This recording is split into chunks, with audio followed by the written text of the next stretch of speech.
Welcome to the Earth Your Wild podcast, brought to you by ReuserBox, providing a better way to buy cardboard boxes.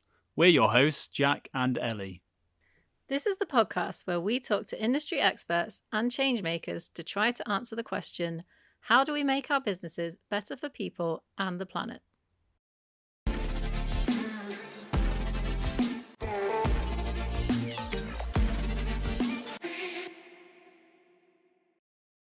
Until recently, the way we clean our homes hadn't changed much in decades. Plastic bottles, harsh chemicals, and way too much waste piling up our bins. But then, one brand started to stand out. You've probably seen OceanSaver on the shelves, bold, bright, and doing things differently. Today we're joined by Adam Parker, refounder and CMO of OceanSaver. Welcome to Earth Your Wild, Adam. Thanks so much, Jack and Ellie. Absolute pleasure to be here. And for anyone that's listening that maybe isn't familiar with your brand, Adam, could you give us like a bit of an intro to OceanSaver? You know, what you do, how are you different, and why does it matter? Yeah, absolutely. So we're OceanSaver. We're on a mission to save ocean life from plastic pollution and harmful chemicals in household cleaning. So we make dishwasher tablets, laundry detergent, and cleaning sprays and refills that are designed to clean like the leading brands, but without harmful chemicals or plastic, to cost the same and be just as easy to buy. And yeah, we're really proud to be building the first ocean mega brand in consumer goods and trying to change how people clean their homes forever. Cool. So can you tell us kind of the story of OceanSaver? Like why should we care about the oceans and what's so important about them? Yeah, so OceanSaver was created on the back of Blue Planet 2. I think that was a big wave for a lot of brands actually, where it really put the plastic crisis at the sort of forefront of popular imagination and agenda. And there was just the realization that the in household cleaning categories, it's mostly shipping around water or some form of that in plastic bottles with loads of chemicals that are actually really harmful. And so OceanSaver actually started as cleaning refills. So instead of throwing away your plastic bottle every time you run out, you actually just refill the concentrate with an OceanSaver Eco Drop, they're called, and then you add water. And it's actually cheaper than buying a new bottle. You're not having to throw away the plastic, but it cleans just as well as Dettol, for example. So that's where the brand started. And then more recently, we've pivoted into dishwasher tablets and laundry detergents. These categories are heavily dominated by plastic. So most of the packaging is plastic. It's single-use plastic. And sometimes you might say find a dishwasher tablet bag that has a like recyclable symbol on it, but when you actually check the small print, it'll be take to store, which very few people do, and even then, that just gets turned into more plastic bags, really, which then so the recycling sort of isn't really a solution to the plastic problem. And then the harmful chemicals, there's loads of harmful chemicals in products, whether it's things like phosphonates, polycarboxylates, which worsen the water quality of the rivers and our coasts, or it's optical brighteners and things like that in laundry detergents. So there was sort of an insight that actually that the ocean starts in your home. What you put down the drain, what you put in your dishwasher, what you put in your washing machine, it's ultimately flowing out into rivers. It's not the harmful chemicals aren't being filtered out at a sewage treatment site or anything like that. And then that's ultimately then flowing into the ocean. So these categories have a bad environmental footprint, and that's directly impacting the ocean. And then on the other hand, actually, the big sort of insight that is almost behind the brand is that people don't appreciate how critical the ocean is to us as human beings. So every other breath we take comes from the ocean. If the sort of earth was your body, then then the ocean would be your lungs. It regulates the climate, and actually it absorbs most of the CO2 that we emit as well. And if we had the ocean life that we had 50 years ago, we probably wouldn't be having climate change today.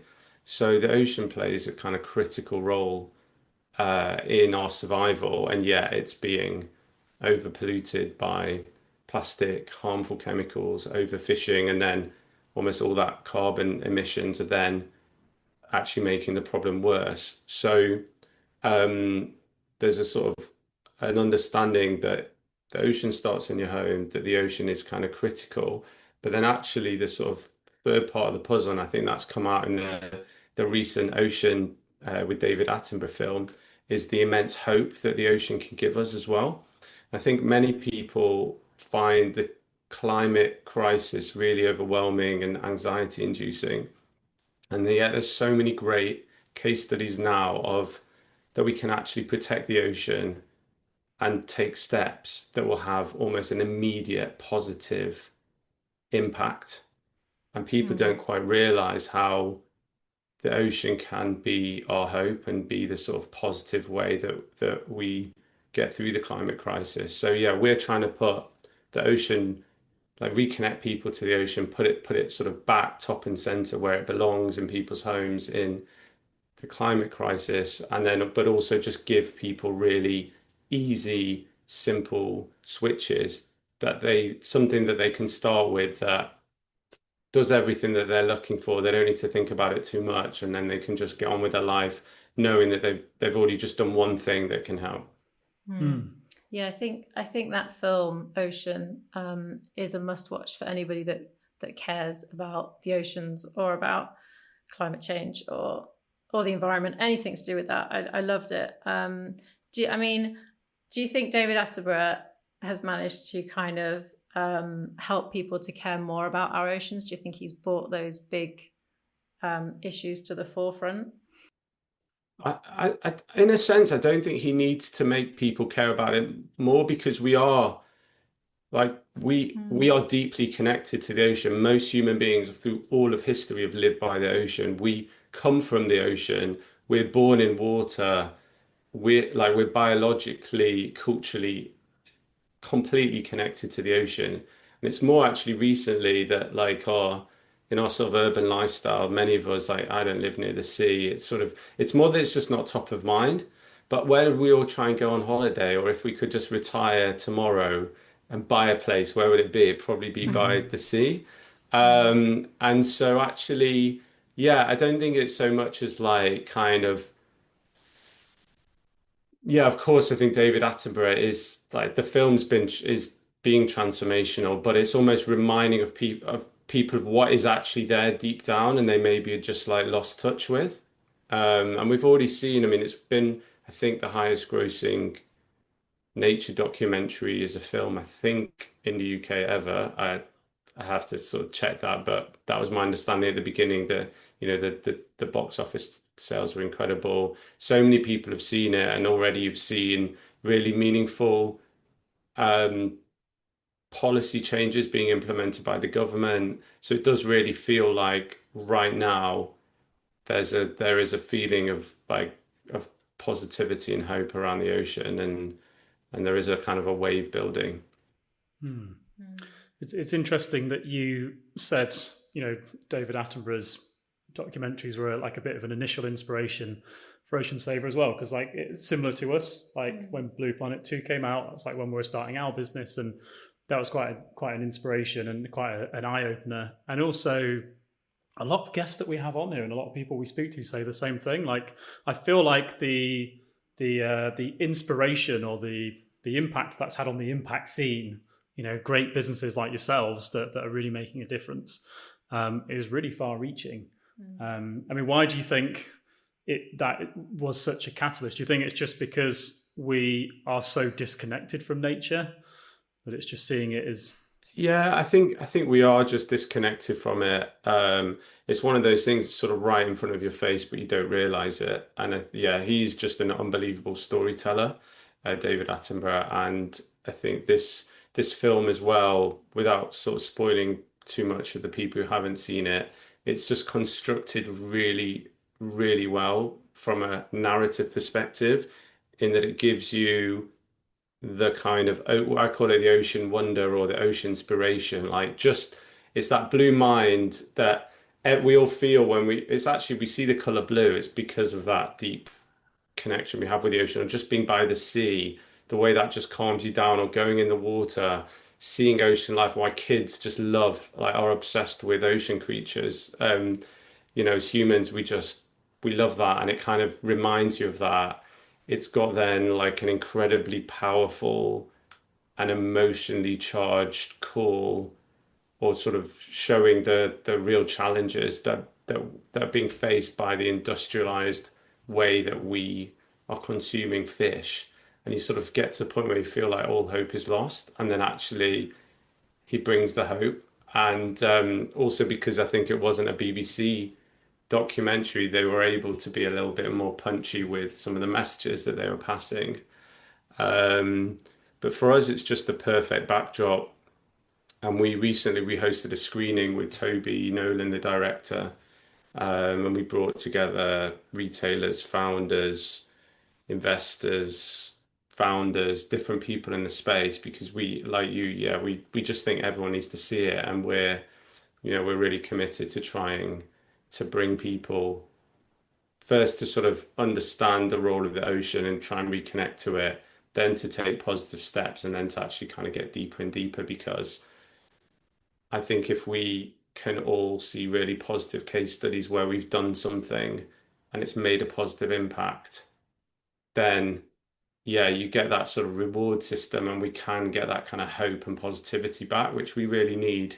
Because actually, if you feel like nothing you do is meaningful, or you feel like there is no hope, then you actually do less.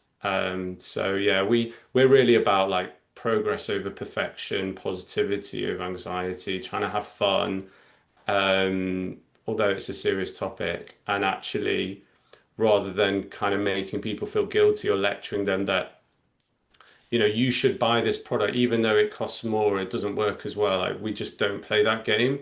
We just try and give people products that do the job, so they don't even need to think about it, but actually they buy it because they love the ocean. And most of us love the ocean. They're not buying it because like they feel like they ought to buy it or anything like that. Like, they want to buy it. They see the ocean when they walk onto a supermarket shelf, and they're just immediately drawn to it.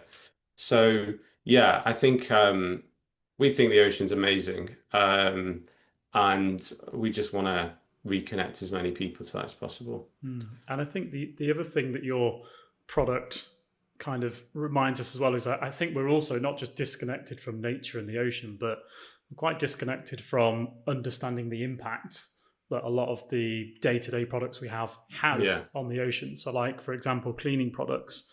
I was just talking before the episode, and I was saying my girlfriend was like cleaning her fridge about 3 years ago. She got some like the fridge cleaner from the supermarket, and there's like that little weird hole in the back of the fridge.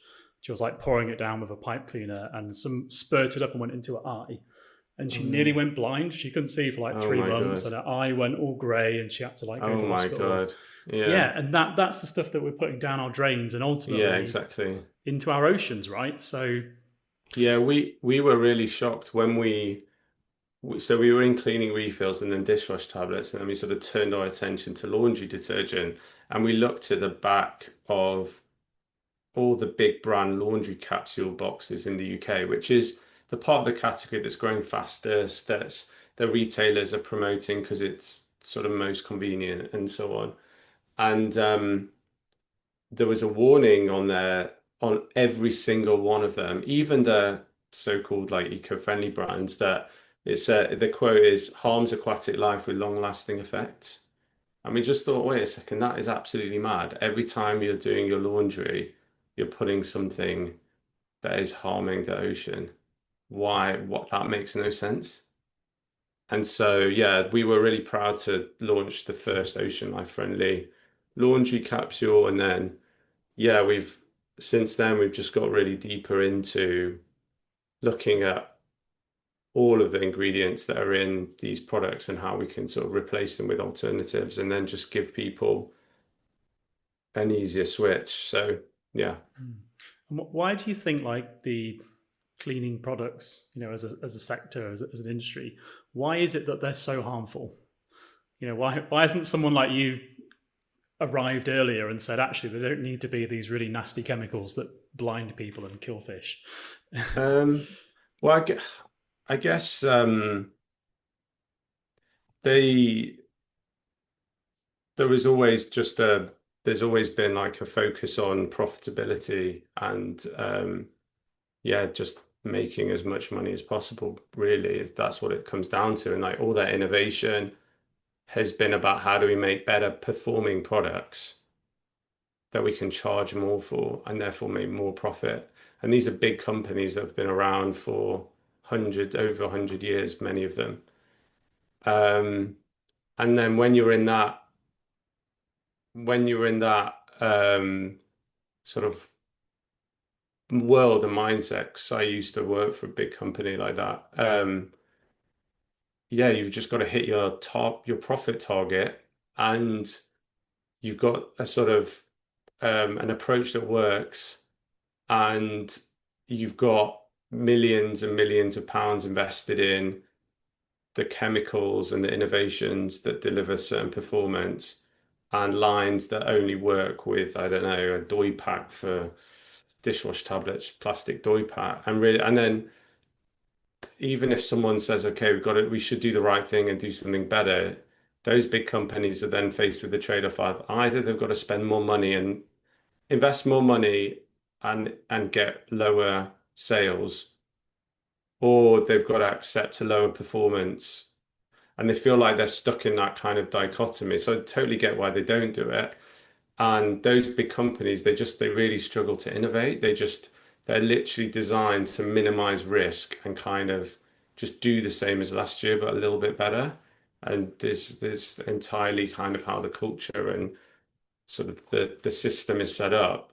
So it takes a smaller brand to come in to change things. Now, there have been eco-friendly products around, and there are brands that have been going for 30 years who have, they have eco-friendly in their name. Um, but they've always pretty much stayed like a small part of the market because essentially they've offered worse performance, higher prices, and maybe they've just been a little bit of a status symbol for sort of middle class elites. And yeah, we just think that both of those models are outdated.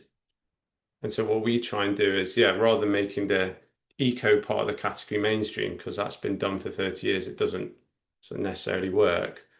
We're trying to make the mainstream part of the category eco. So what does that mean? That means, for example, like we've just launched our new OceanSaver Pearl dishwash tablets. Like this box and the design of it looks as good as any of the big brands on the shelf. It has the same sort of shelf impact. And from a cleaning performance perspective, it actually cleans better than some of like the best-selling products on the market. So from a sort of like, would you walk into a store and buy that? Yes. Does it work? Yes. Do you have to pay more for it? Not really. And is it available in Tesco, Waitrose, Ocado, Amazon, Label and Call, like everywhere, basically? Yes. So we're we're trying a different approach, and like so far that's been the sort of secret to our success, really. Hmm. Kind of a no-brainer. Yeah. So I also saw that you donate to the Blue Marine Foundation. Can you tell us a bit more about that? And do you think all businesses have a responsibility to give back? Yeah, so that was something that we felt was really important to do. So we have hardwired impact into our business in a way that everything we sell hopefully does good. So meaning everything we sell is designed to replace something that has plastic or harmful chemicals in it. So it's sort of a better choice. And that's really important because it means that everything that we sell, the bigger we get, the more impact we can make. And almost the bigger we get, the more scale there is, and it sort of multiplies. And then, but not only did we want to just not protect the ocean from bad stuff. So we sort of want it. It's like the do no evil. Don't make the problem worse. But like the ocean is in such a degraded state that we actually want to restore it. So we really wanted to, again, hardwire that into our business model. So 1% of all our sales go to the Blue Marine Foundation. They are really the preeminent ocean conservation charity in the world, and they've been behind so many important campaigns, and they do a lot of incredible work. But we wanted to find with them a project in the UK where our customers could actually go and see ocean restoration happening. So we're supporting the oyster restoration project in the Solent, which is on the south coast between like Portsmouth and the Isle of Wight. And that area used to be the largest sort of area of oyster beds in Europe, but it was kind of overfished over time. And oysters are amazing because they're a keystone species. A seahorse will swim across the channel just to be close to an oyster because they clean the water. They clean 50 liters of water a day, and they have been shown to bring back over 400 other species. So we're funding building oyster reefs, putting oysters back into the Solent, and then that's part of a wider it's called Solent Seascape Project, which has been recognized by the UN as like working towards um, UN Sustainable Development Goals, where they're also restoring seabird nesting sites and seagrass. So it's called a whole ecosystem restoration. But yeah, we're really excited about it because not only do we know that we're doing good, but also we spend our team days down there. Like we were there last month cleaning and checking the oysters before a whole lot was deployed. We invite our customers and our like people involved in our community to get involved. And it's also just great when, let's say, we're down sampling the product in Portsmouth to be able to say to people like just literally in your local area, you're making a difference. So yeah, it's something that we're really excited about. And I'm also just excited that in 2, 3 years we'll be even bigger, so we'll be able to give even more money and do even more good as well. So yeah, it's really, really exciting. Hmm. Can I ask you a personal question? Like Sure. how? So obviously you've got this great company and you've got a product that's actually creating change in an industry that's obviously very damaging, and you're supporting these great causes to not only reduce the damage but fix some of the damage that's been done. I mean, how does that, like for you and the rest of the team, there, how does that make you feel, just on a personal level in your job and in your life? Yeah, I mean, I feel great. I don't want to overstate it. Like it's not, we don't walk around sort of feeling like we're like heroes every day, you know. Like I always say, it's just a drop in the ocean what we're doing. Yeah. But um, we're not solving climate change, we're not solving the ocean, but we're just doing like we're trying to do our small bit and give some people maybe something that can be the start of a positive habit. So again, we don't sort of walk around feeling like we're like saving the world or anything like that, but we feel good about what we're doing, and we have the confidence and the conviction to know that to not like overly question that and can just go like full throttle with it. And yeah, it's really about, as I said before, it's about progress over perfection. So yeah, I think it's maybe something to some extent we take for granted, but then actually when you step back and think about it, there is a really immense amount of job satisfaction. And yeah, I would just speak personally, just that's worth a lot for me. The fact that I feel like I'm doing something positive or not doing something awful, if that makes because in marketing there's a lot of work that you could do to market things that people don't need, that don't make the world a better place. So don't feel like I'm in that camp. But yeah, it's and it also really helps because what we're doing is really hard. We're taking on some of the biggest companies in the world. They've been there for over 100 years. We're yeah, trying to do what other brands have not achieved in 30 years. And we're we're trying to get people to make a change from on something that they fundamentally don't care about. They don't care about their laundry detergent or their dishwasher tablets. Like it's not something they're not looking for us. We have to find them. So yeah, when you feel good about what you're doing, then that gives you the passion and the conviction to push through the tough days or the days when you feel like nothing's going well. Know that feeling. Yeah. So yeah, just kind of building on that. According to your LinkedIn, you spent we have stalked you a little bit. Professional podcasters. You spent most of your career prior to this in the corporate world, including 6 years at P&G, where you helped grow Oral-B into P&G's most popular brand.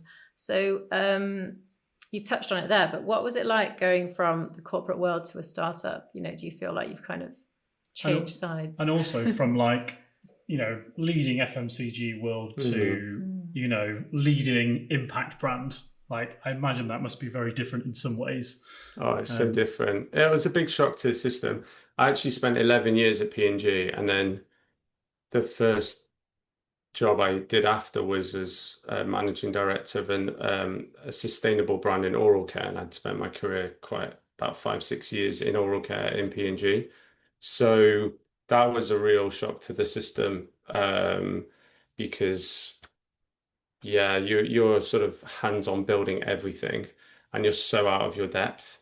Whereas in a big company, you tend to be the sort of body of knowledge of how things are done is pretty widespread. But the hardest thing is leading an organization and getting everyone on board, and the sort of leadership soft skills where there's just a lot of hands-on needing to get stuff done. But for me, it was also really important from a career perspective. I'd sort of got to that point. Yeah, I think a lot of people have this like 10 years in where you kind of know what you're good at, you know what you're not good at. And sometimes you have a sort of choice between you. You can sort of take the kind of comfortable, easy route, or you can take the sort of braver, bolder route where there's more learning and growth, but there's maybe more risk, and it's also not going to come easy to you. And I just really felt that if I just kept going as I was going, I would just maybe get a little bit lazy and complacent, and I wouldn't ever do some of the things that I really wanted to do. And I also just wanted to, yeah, work on something that was better for the planet. I wanted to work on a challenger brand that could actually have a point of view and could do fun things, different things. So yeah, it wasn't easy to then make the switch, and in a large extent, I'm still in that adjustment phase. Probably what am I now, 3-4 years on? I still feel like I'm learning, but maybe the percentage at the beginning it was almost like 99% new, and maybe now it's like 60 or 50. But that maybe is also why I feel grateful, even more grateful to the previous question, to be able to do something good and feel like I'm learning, because I had to really work hard to sort of make that path. And yeah, maybe it's worth just also explaining the whole refounder thing, because people don't. We basically invented this title because somebody called John set up OceanSaver, but then stepped back after a couple of years, and the board brought me and some other people in to take the brand forward. And so we weren't the founders, but we also weren't just employees. We had to do a lot of the jobs of the founders, setting the vision, raising investment, getting everyone on board, and the kind of crazy determination of the founder. And so yeah, we felt a little bit fraudulent to call ourselves the founders, although often other people do. And so we came up with this idea of refounders, which actually anyone in the team can call themselves, because whatever chapter you join in the business, you are sort of you are helping write that chapter. But for me, that's perfect, because actually it gives me the level of like ownership and commitment that I want. But I'm probably where, 3 years ago, I probably wouldn't have been in the situation of wanting to start something myself. So yeah, I have an immense amount of respect for the people who go from like 0 to 1. But yeah, now I'm seeing what it takes to go from having it just being set up to really trying to make it into something successful. Hmm. And we talked earlier about obviously the big players in the industry that are probably still doing a lot of stuff they were doing 30 years ago. Mm. Um, do you feel like are they now looking at like competing with you guys? Are you going toe to toe, or are they working with you? Like, what's the Yeah, it's what's the industry definitely still like? competitive, Yeah. but we're definitely on their radar. Can't go into sort of too much detail on how I know that, but even if you just look at market share data, so for example, we're the fastest growing dishwasher tablet brand in the UK. All of these companies in that category, when they're doing the graphs or looking at the category data, they know that we're there. From a percentage growth perspective, like our bar is the biggest in the chart, for example. And I think when they see products like Pearl on the shelf, I think they'll genuinely be like doing a double take because yeah, I think we've taken a different approach. So yeah, we're definitely on people's radar. Um, but I've always just subscribed to the view that you just got to run your own race. So ultimately, I can't really, I can't influence them other than just being successful. So if we make OceanSaver successful and that creates enough of the case for a big company to say, okay, we need to go completely plastic free, or we need to take all these harmful chemicals out, these guys can do it, why can't we? Then I'm more than happy for them to kind of copy us and from a functional perspective. And maybe the impact of that will be bigger than anything that we could do.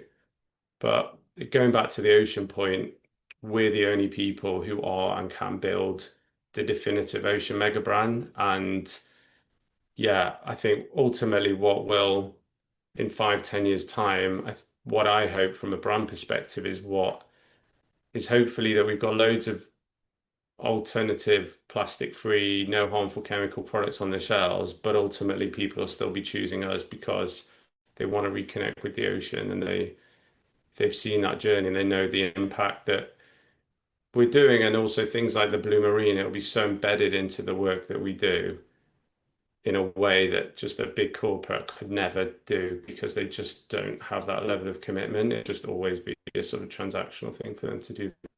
So yeah, I can't impact them, but we're definitely on their radar, and we're just going to keep focusing on our thing, and they'll then follow, I think. Hmm.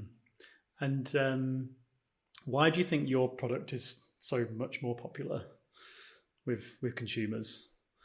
Um, I think yeah, it's like when you look at the reviews of our product, and I get them every review that we get on the brand that comes into my inbox, so I see them. There sort of tends to be a couple of different sentiments, but they tend to be united by almost like a positive surprise. So it might be people who've already been trying lots of different eco-friendly products and haven't been satisfied. And then they've tried us because they've almost been through all of them. And then, oh, finally, these actually work. So there's almost like a positive delight from that. And then there's the people who come from the big brands and go, actually, I don't see any difference. And then are positively surprised and delighted about that. And then the other sentiment, which normally then comes at the end of the review, is I'm happy to be making a difference. It's a small thing, but I'm just happy knowing that I'm not putting out another piece of plastic waste or I'm not putting harmful chemicals into our rivers. So yeah, we wouldn't be able to do anything that we're doing without products that actually work and sell them at a good price. And then my job, once that bit is almost assured, is to build the brand on top of it that's going to create a deeper relationship with people and hopefully try and connect them with the ocean so that they have so many other emotions that they can connect with this simple kind of daily ritual of putting your dishwasher on or doing your laundry or cleaning the house. It's about pride. It might be about nostalgia of like positive memories you have going to the beach with as a kid, or it might be a calmness from just being connected and thinking about water and stuff like that. So it's about building something bigger.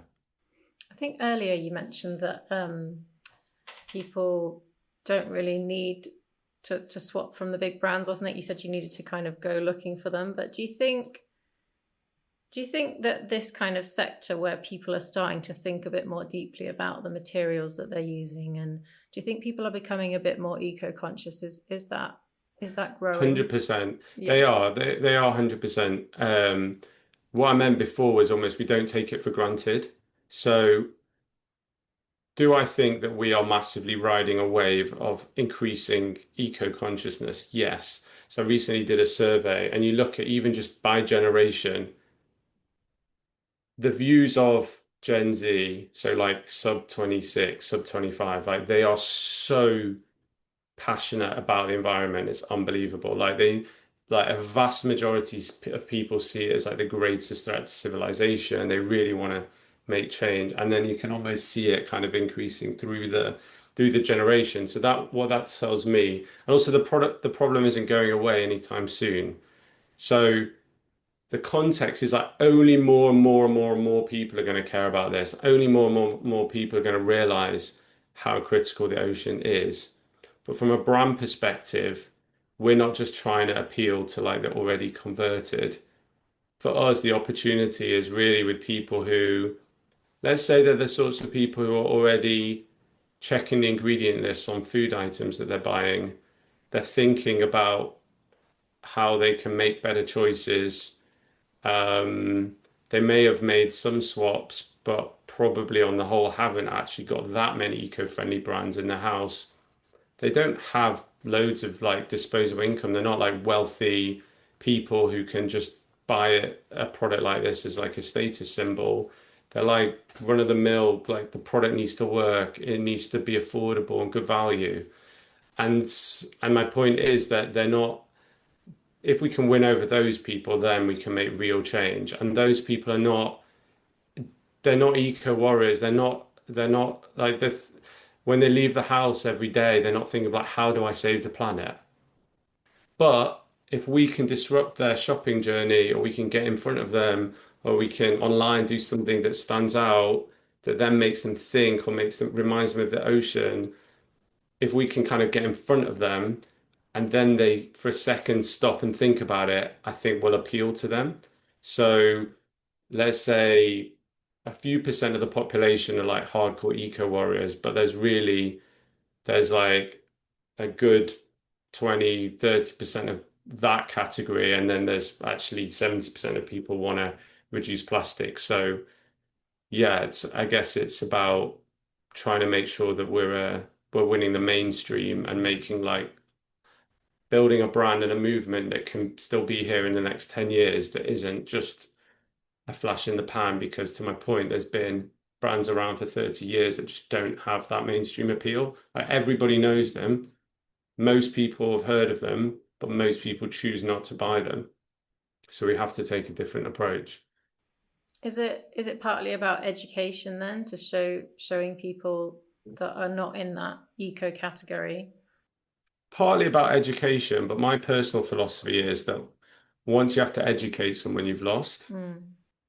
Because like we act on autopilot. So our kind of ninja move is the ocean. It's the fact that people love the ocean. And like if we can just put the ocean in front of people, that's going to be way more appealing than a piece of plastic. Like it just is. We're using millions of years of like biology and psychology, not the last 50 years of like how we perceive products and the use of plastic. So um yeah, it's almost about the litmus test. And I showed you like our Pearl product is like I just want people to be drawn to that because it looks irresistible and it brings them close to the ocean, or they think Pearl, oh, what's that? Not like me needing to educate them because I don't have a lot of money, time, resource to actually educate people, and most people don't are too busy in their everyday lives to quote unquote be educated. Now, when people then engage with the brand, we always want to invite them to dive deeper, and I think once they've kind of made that conscious switch, they're then open, and then it's about letting them kind of let Alice go down the rabbit hole. So like educate them more on the ocean, and we take that really seriously. Might be educating them about the category, might be inviting them to sign a petition, it might be inviting them to come along and volunteer at a beach clean or at Oyster Restoration Day. But I think what we're trying to do is work with the grain of human psychology and just know that, yeah, most of us everyday life, like if it's not easy, if it's not popular, if it's not obvious, then we just won't do it. Mm. It's funny that you mentioned about just like the look of the product as well and trying to get people to be drawn to it, because I was trying to think, like when I first recognized your product, I think it was maybe like 2-3 years ago, on like most of the supermarket shelves, right?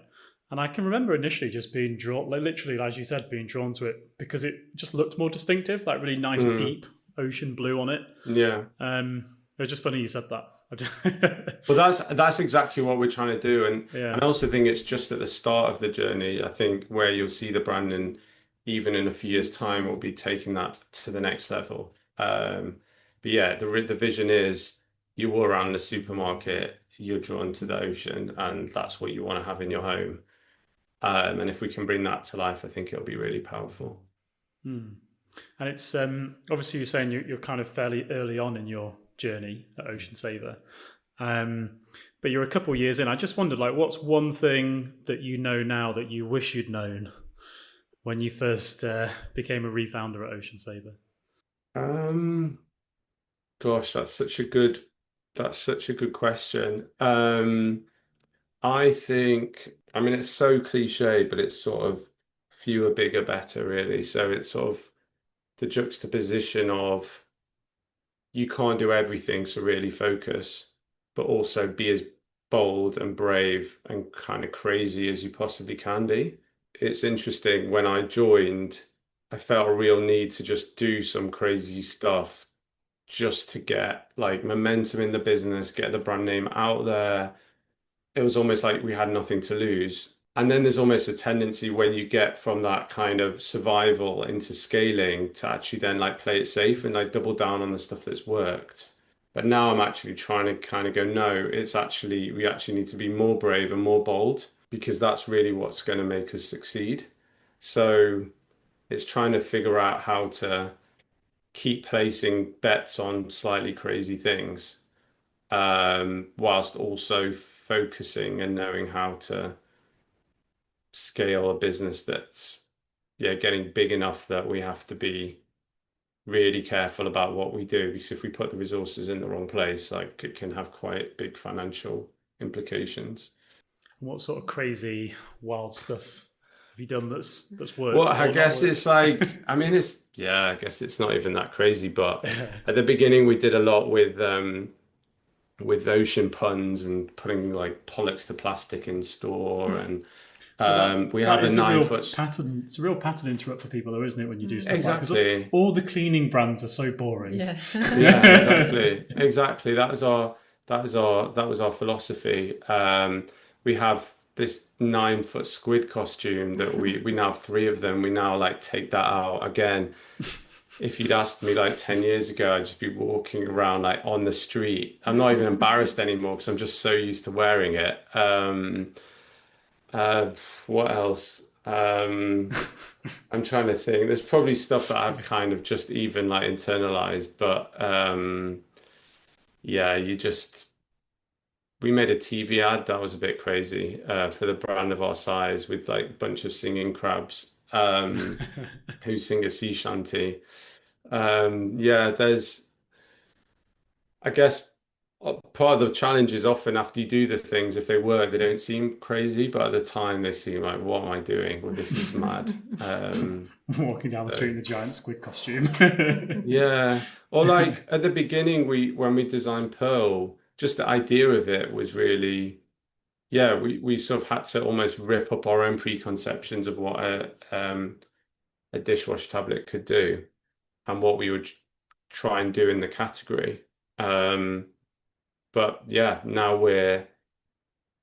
it's now we're trying to ingrain that thinking into everything that we do. So yeah, I don't know how crazy those things sound to people, but my fundamental philosophy is ultimately marketing's about standing out, and so it's like stand out or die until you're big enough to have some sort of moats and sort of entrenched positions that you can sort of leverage. But yeah, we I think I still sort of subscribe to that philosophy. So more giant squid outfits. Or was it crab outfits? um, okay, so final question. Yeah. So where do you see the world, and specifically plastic waste and ocean pollution, in 10 years' time, and how will OceanSaver be part of that? Yeah, so I think in 10 years' time, I see the ocean at the heart of the climate change debate. So um, now, if the way that people talk about climate change, it's like 1.5 degrees amount of carbon, it's all about that. And actually, I think in 10 years, it's going to be all about the ocean and signs of ocean health. And it's going to be case studies of things that we've done. There's a big push from everyone in the ocean community. This sort of big policy change that we're trying to see is to get 30% of the ocean protected from destructive fishing by 2030. And so far, only a small percentage is. But actually, the government in the UK just announced very positive steps towards that goal for us. Um, so I think, yeah, hopefully by in 10 years' time, that policy will already be implemented and we will be seeing the impact, the positive impact on that, and hopefully a tipping point that gives everyone the clarity and the confidence to take the really big steps.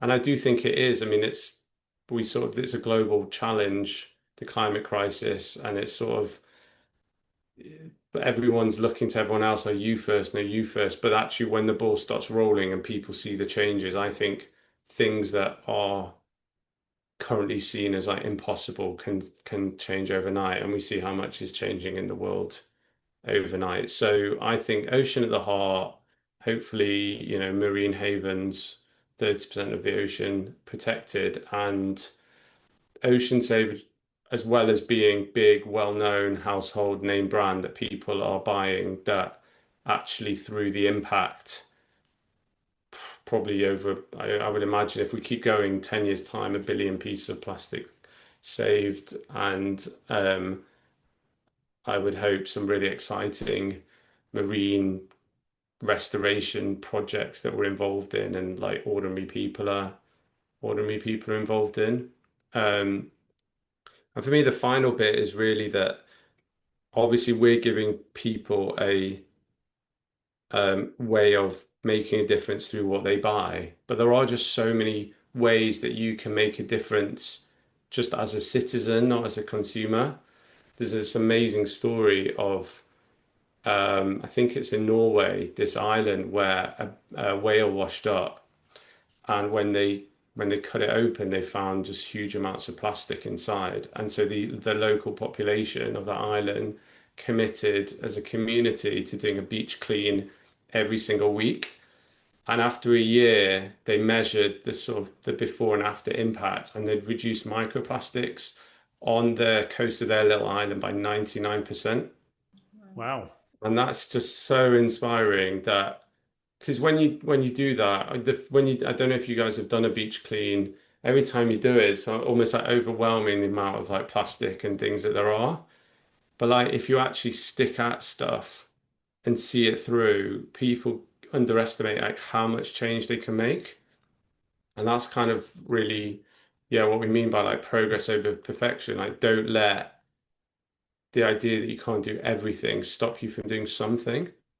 Just start with something and then go to the next thing. And I really hope that just as people will be more involved in spending more time in nature, in restoring nature, involved in like citizens kind of nature projects, ocean, rather than just waiting for like businesses or charities or government to do it as well.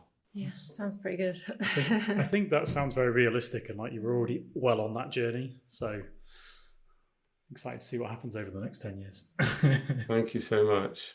Really enjoyed the questions. Thank you. Yeah, that's a wrap then. Yeah. Thanks for listening to this week's episode of the podcast. We hope it was truly Earth your while. For more information, visit reuserbox.co.uk/earthyourwhile. And if you'd like to appear on the next series of Earth Your While, please email media@reuserbox.co.uk.